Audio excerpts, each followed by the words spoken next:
देवादिदेव 1008 ऋषभदेव भगवान की, बोली संत शिरोमणि आचार्य गुरुवर विद्यासागर जी महामुनि राज की, समस्त आचार्य संघ की, उपस्थित महानुभाव, सबसे पहले मैं आमंत्रित कर रहा हूं रुआ बांधा से 200 लोग, सभी लोग बैठ जाएं अपने स्थान पर। सभी को आचार्य परमेश्वरी के अच्छे से दर्शन मिलेंगे, हम सबको पूजन करने का सौभाग्य प्राप्त होगा। और मंच के यहाँ बैरिकेड्स के अंदर जितने भी लोग हैं सभी लोग बाहर हो जाएं। रुआ बांधा से पधारे हमारे जो सौधर्मिंद का सौभाग्य जिन्हें प्राप्त हुआ था, पप्पू जी जैन को परिवार, जोरदार तालियां। राजेश सुपर बाजार रुआ बांधा और हमारे संजीव भैया, अंकित भैया और आदरणीय ब्रह्मचारी संजीव भैया से निवेदन, संयुक्त रूप से संक्षेप में आप श्रीफल चढ़ाकर ये सौभाग्य पूरे रुआ बांधा परिवार को तालियां बजाकर अनुमोदन करें। बोलो अष्टम तीर्थेश प्रभु भगवान की। और हम चलिए प्रथम शास्त्र प्रदान करने का सौभाग्य प्राप्त होने जा रहा है श्री राजेश जी सुपर बाजार रुआ बांधा। 2 लोग आ जाएं शास्त्र प्रदान करने का सौभाग्य।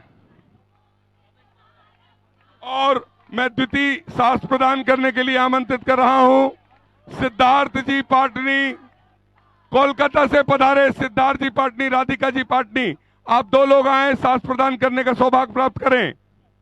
और तीसरा शास्त्र प्रदान करने के लिए श्री प्रियेश जी, सिर्फ 2 लोग आएंगे, श्री प्रियेश जी सुरभि जी जैन बेंगलोर, आपने भी 51,000 के माध्यम से क्षेत्र को सहयोग दिया।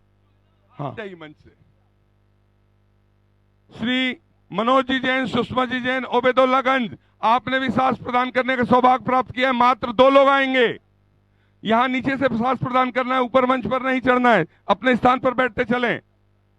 मयंक जी, नाराज जी जैन सब परिवार बालाघाट, आपने भी चंद्रशिला के माध्यम से क्षेत्र को सहयोग दिया, अपने स्थान पर खड़े होकर हाथों को जोड़कर श्रीफल बनाकर नमन करेंगे।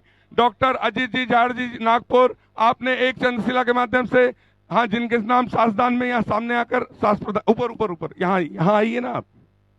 हाँ और आज क्या है, 23 जनवरी को सुभाष जयंती मनाई जाती, तालियां बजाकर अनुमोदन कर दो। देखो क्रांतिकारी नेता सुभाष चंद्र जी बोस, जिन्होंने देश के नेता के रूप में काम किया, और श्री निर्मल चंद जी हमारे महामंत्री जी, आप भी आए आचार्य भगवान के कर कमलों में शास्त्र प्रदान करने का सौभाग्य। नाम बोलिए, बोलिए। भूपेंद्र कुमार, प्रमोद कुमार, अंकित भैया जी परिवार की ओर से, कर्रापुर परिवार की ओर से शास्त्र प्रदान करने का सौभाग्य। शीघ्रता से बाहर होते चलें।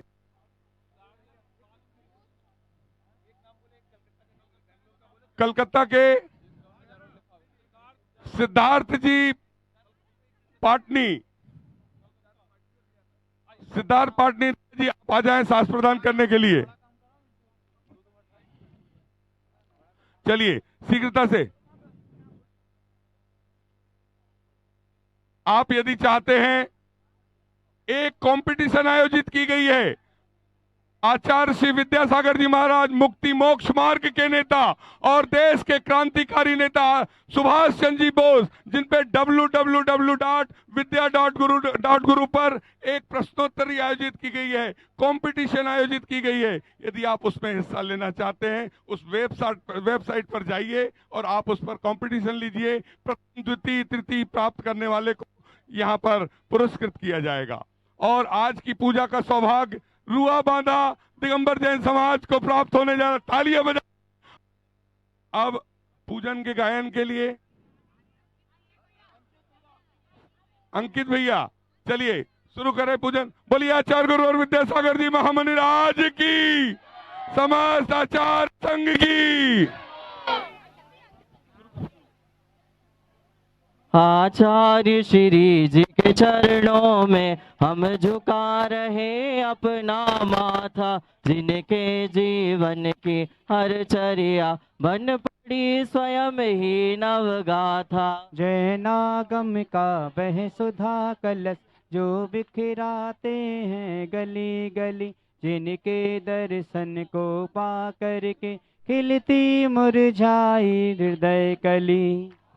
ओम रोम अष्टोत्तर शताचार्य गुरुवर श्री विद्यासागर जी मुनीन्द्राय अत्र अत्र अर्थोत्तर सम्मोषणिति आवाहनम् अत्र तिष्ठ तिष्ठ ठाठा स्थापनम् अत्र मम सन्नितो भव भव षट सन्निधिकरणम् सांसारिक विषयों में पढ़कर मैंने अपने को भरमाया इस राग देश की बैतरणी से अब तक पार नहीं पाया तब विद्या सिंधु के जल कण से भव कालुष धोने आया हो सन्ना जाना मिट जाए मेरा यह बंद काटने आया ओम रूम अष्टोत्तर शताचार्य गुरु श्री विद्यासागर जी मुनीन्द्राय भवाता विनाशनाय चंदनम निर्वपामते हो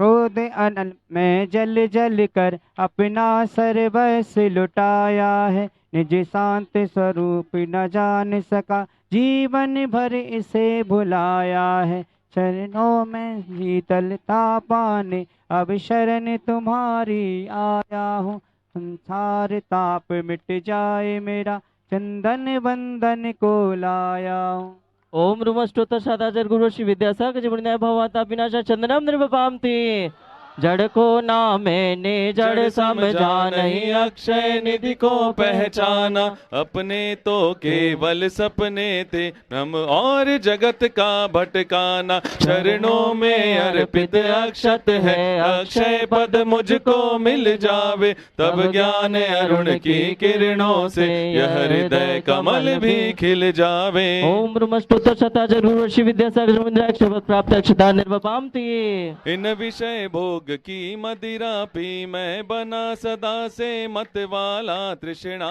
को तृप्त करे जितनी उतनी बढ़ती इच्छा ज्वाला मैं काम भाव विध्वंस हेत मन सुमन चढ़ाने आया हूँ यह मदन विजेता बन न सके यह भाव हृदय में लाया हूँ ओम रूम अष्टोत्तर शताचार्य गुरु श्री विद्यासागर जी मुनीन्द्राय कामबाण विनाशनाय पुष्पाणि निर्वपामते इन क्षुधा रोग की व्यथा कथा भव भव में कहता आया हूँ अति भक्ष अभक्ष बके फिर भी मन तृप्त नहीं कर पाया हूँ नैवेद्य समर्पित करके मैं तृष्णा की भूख मिटाऊंगा अब और अधिक ना भटक सकूं यह अंतर बोध जगाऊंगा ओम रूम अष्टोत्तर शताचार्य गुरु श्री विद्यासागर जी मुनीन्द्राय क्षुधारोग विनाशाय नैवेद्यम निर्वपामते मोहांधकार से व्याकुल हो निज को नहीं मैंने पहचाना मैं राग द्वेष में लिप्त रहा इस हाथ रहा बस पछताना यह दीप समर्पित है गुरुवर मेरा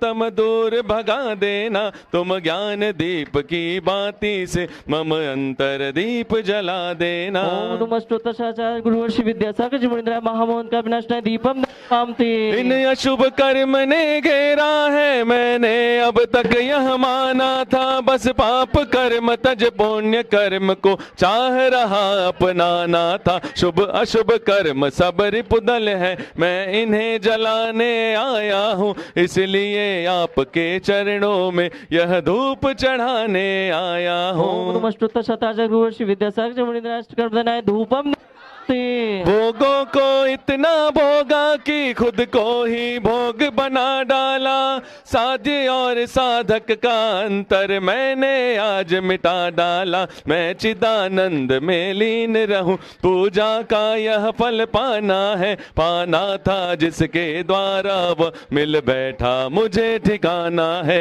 ओम रूम अष्टोत्तर शताचार्य गुरु श्री विद्यासागर जी मुनीन्द्राय महामोक्ष फल प्राप्त है फलम निर्वपामते जग के वैभव को पाकर मैं निश दिन कैसा मस्त रहा चारों गतियों की ठोकर को खाने में ही अभ्यस्त रहा मैं हूँ स्वतंत्र ज्ञाता दृष्टा मेरा पर से क्या नाता है कैसे अनर्ग पद पा जाऊं यह अरुण भावना भाता है भावों की निर्मल सरिता में अब गाहन करने आया हूँ मेरा सारा दुख दर्द हरो यह अर्घ भेटने आया हूँ हे तपो मूर्ति हे आराधक हे योगीश्वर हे महासन है अरुण कामना देख सके युग युग तक आगामी वसंत ओम ह्रीं श्री 108 आचार्य गुरुवर विद्यासागर जी मुनीन्द्राय जयमाला पूर्णार्घ्य निर्पामिति और आचार्य भगवान के चरणों तक चलें और निवेदन करें, हे आचार्य परमेश जी, अपनी अमृतमयी वाणी से हमें कृतार्थ करने की अनुकंपा करें। हे भगवान नमोस्तु, नमोस्तु। ओम नमः सिद्धेभ्यः, ओम नमः सिद्धेभ्यः, ओम नमः सिद्धेभ्यः। अहिंसा परमो धर्म की जय। आचार्य गुरुवर श्री कुंद कुंद भगवान की जय। आचार्य गुरुवर श्री ज्ञान सागर मुनि महाराज की, आचार्य गुरुवर श्री विद्यासागर जी महामुनि राज की, समस्त आचार्य संघ की।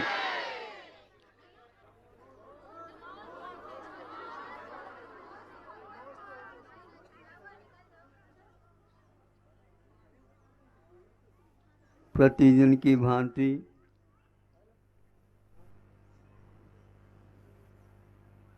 पुराना चला जाना,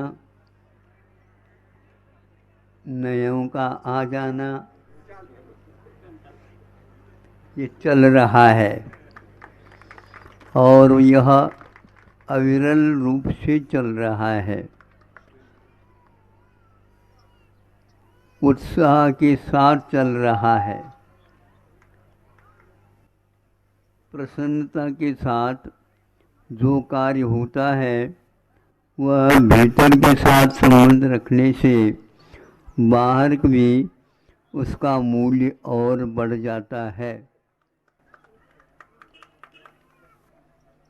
कहीं भी बाधा आ जाती है, चलते समय कई प्रकार की बाधा आती हैं, उसमें एक प्रकार से नदी नाले आदि आ जाते हैं।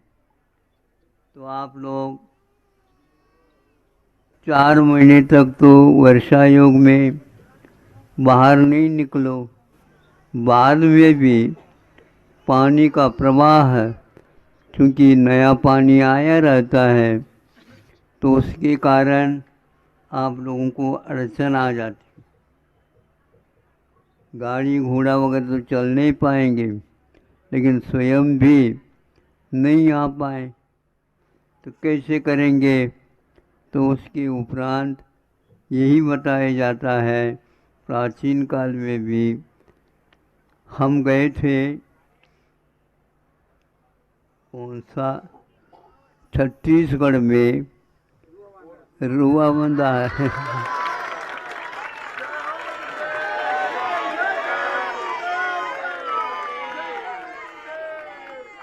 उससे पहले हम नहीं बिल्कुल जगदलपुर गए थे, जगदलपुर। तो वहाँ से धमतरी भी पड़ जाती है। तो उस समय एक बांध का हमने बात सुनी कि वह बांध बरसों पुरानी बांध है, नयों को वह पीछे कर देता है और अभी भी वह टूट फूट से मुक्त है। अब यहाँ आजकल जो बांध बनती है वो इनकी मरम्मत करने के लिए ज़्यादा चाहिए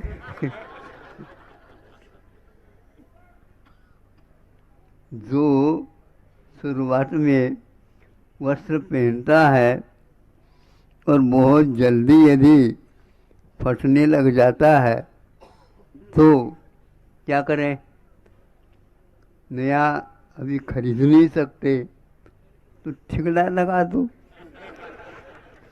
हैं? हाँ, तो आजकल के जितने भी चीज़ें हैं वे अतीत काल में जो होते थे उसके साथ इनका तालमेल नहीं होता है। उस बांध को अभी तक रिपेयरिंग करने का अवसर ही नहीं आया।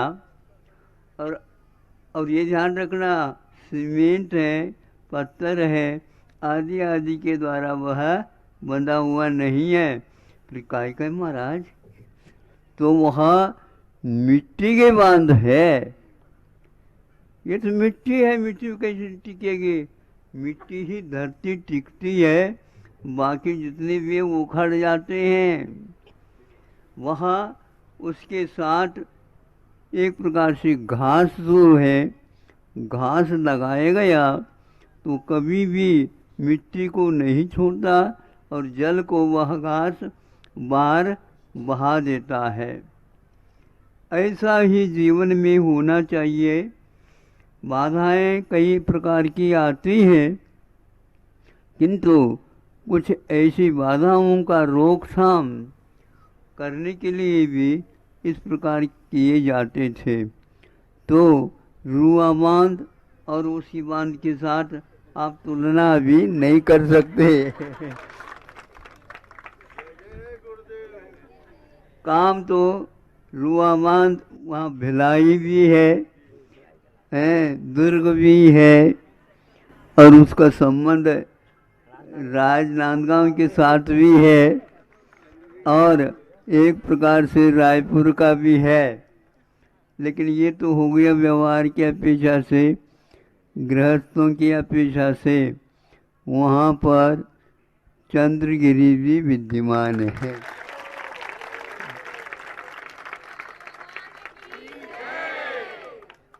और उसका नया काम हो रहा है। पहाड़ को ही सरकार ने दिया है। सभी लोगों ने वहाँ पर पहले से क्षेत्र होंगे, उसके साथ साथ नए भी क्षेत्र जुड़ते गए। बौद्धों का भी यहाँ पर हुआ है और सिखों का भी हुआ है। हिंदुओं का तो पहले शुरुआत से ही बहुत दिन से है ही, पहाड़ है प्रसिद्ध। उसी के सामने सामने चंद्रगिरी का भी काम हो रहा है। और उस चंद्रगिरी को जाने के लिए ये सरकार ने इन लोगों को कि 6 वे क्या 6 वे हाँ 6 रास्ता बनाए ताकि ये लोग दौड़ सके।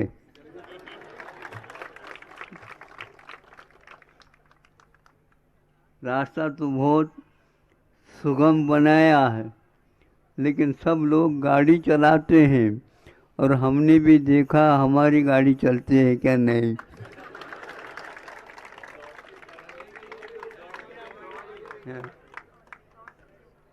तो चलते हुए हम भी आए। 2-3 बार तो इसी रास्ते से निकलना हुआ, आना हुआ। और इस अपेक्षा से अभी गर्मी भी नहीं पड़ रही है और इस छत्तीसगढ़ में एक प्रकार से सर्दी भी नहीं पड़ रही है। तो इसका उपयोग करके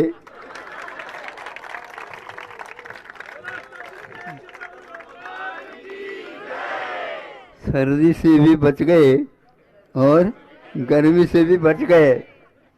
लेकिन आप लोग इस प्रकार बच नहीं सकते। हाँ, इसलिए ये काम बहुत दिन से हो रहा है। ज़्यादा विलम्ब करेंगे तो महाराज और आएंगे। ऐसा नहीं, ठिकाना नहीं। हमारी गाड़ी चल रही है, रुक जाए तो बात अलग है।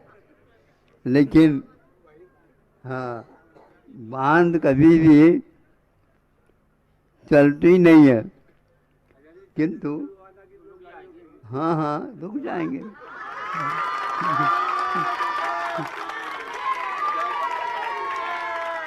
हाँ ठीक है, बहुत सारे लोग आए हैं, ना भी कह दे तू हाँ कह रहे हैं वो। बहुत अच्छा। इन बाधाओं को दूर करते हुए और जिसके लिए आवश्यकता है पानी की, उसकी पूर्ति बरसों से वह कर रहे हैं। भाव गर्मी वहाँ पर बहुत पड़ती है, किंतु वहाँ पर बांध जो बना है उसके कारण पानी का इतना संग्रह हो गया है, बहुत संग्रह है। लेकिन वह संग्रह एक प्रकार से वहाँ के तापमान को नीचे की ओर लाने के लिए किया गया है। चारों तरफ से परिक्रमा लगा करके देखने से लगता है वहाँ पर हरियाली भी लगाई गई और पानी का भी प्रबंध होने से वहाँ पर जो भट्टी चलती है लोहे के और धातुओं के, उसका भी तापमान नीचे आ जाए इसलिए किया गया है।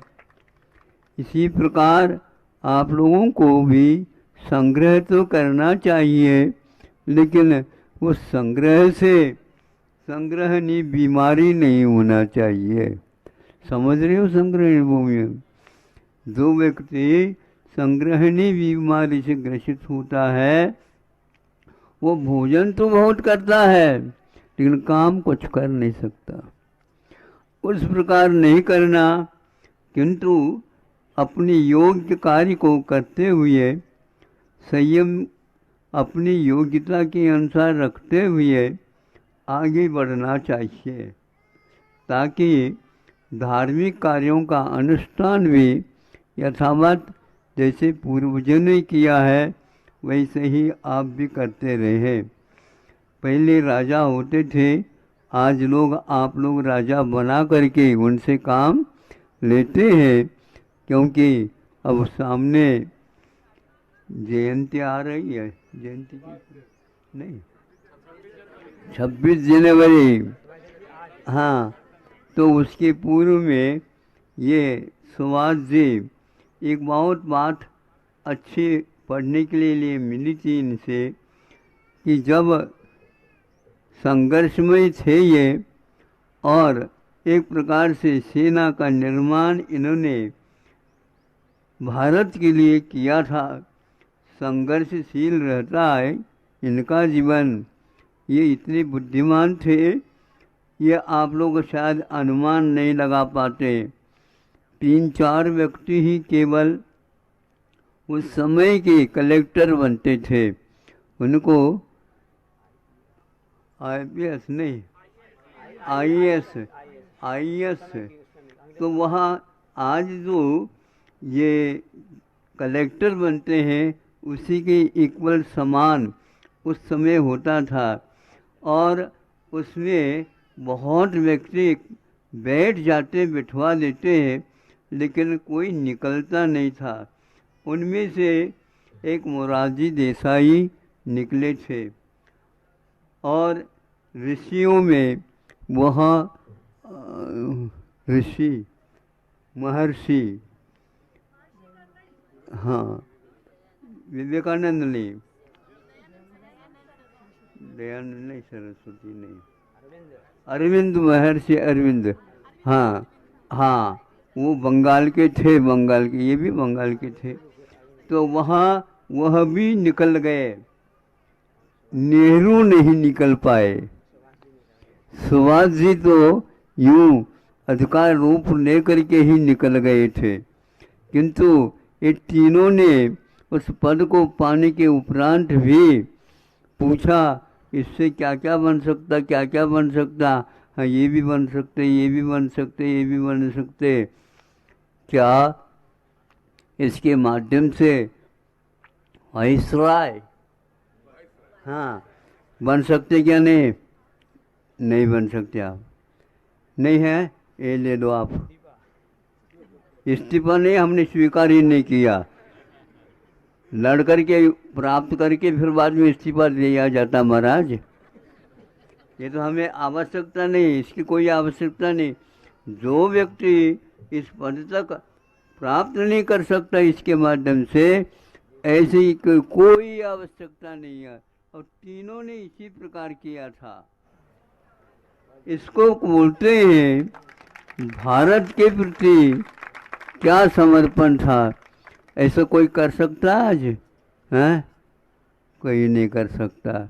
किंतु वहाँ उन लोगों की ये चाल थी, सबको तो बनाएंगे हम, लेकिन इसमें निकलने के उपरांत भी आपको वह पद नहीं मिलेगा।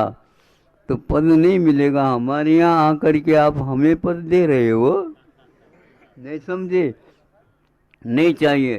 तभी से इन्होंने संकल्प किया था कि नहीं, भारत को स्वतंत्र करके ही रहना है।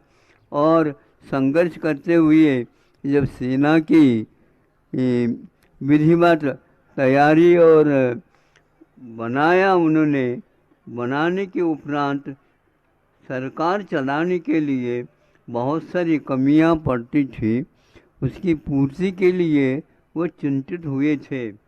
अपने साथी कह दो, जर्मन के जो हिटलर थे, उनसे बातचीत की कि इस प्रकार संघर्ष चल रहा है, कैसे आप कैसे करते हो?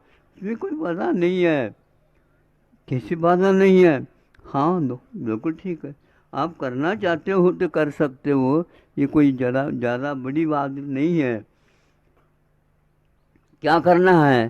तो कुछ नहीं करना, राष्ट्रीय मुद्रा की स्थापना कर लो। राष्ट्रीय मुद्रा, ये आप लोग तो लोन लेते हो, नहीं समझे? लोन लेते हो। इस लोन का ही एक अर्थ ये हो गया, हर काम में आज लोन लेना पड़ रहा है। लोन की मात्रा ज़्यादा हो जाती है भोजन में, बताओ है? लोन डालते जाओ, ये डालते जाओ लोन। आप लोग अलोना खाने की आदत ही नहीं रखते। संयमी रहो। वह सुभाष जी ऐसे संयमियों में एक थे। हम लोन नहीं लेंगे, किंतु ये बहुत अच्छा मंत्र मिला हमें, हमने राष्ट्रीय मुद्रा बनाएंगे और उसके माध्यम से जलाएंगे। इतिहास पढ़ने से ये ज्ञात होता है, पढ़ा और सुना भी था, दोनों बातें आपके सामने रखता हूँ। उस समय, आज तो 2000 का नोट छपते हैं तो कहीं कहाँ रखे।